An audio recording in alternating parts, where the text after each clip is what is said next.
something with clay, and today we're going to make a butterfly.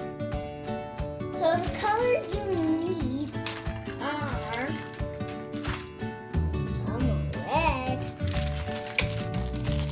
and some green and some purple.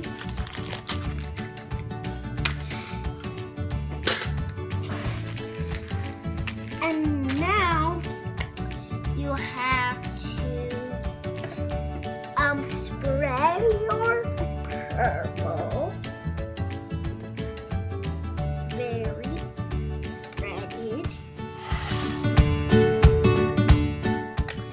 And as soon as you're finished spreading out your purple, take some of your red and roll very skinny. Put it to the side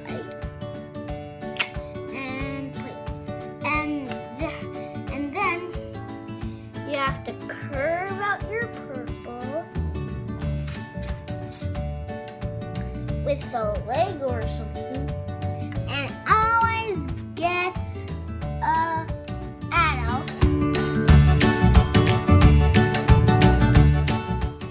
And now place your skinny thing onto the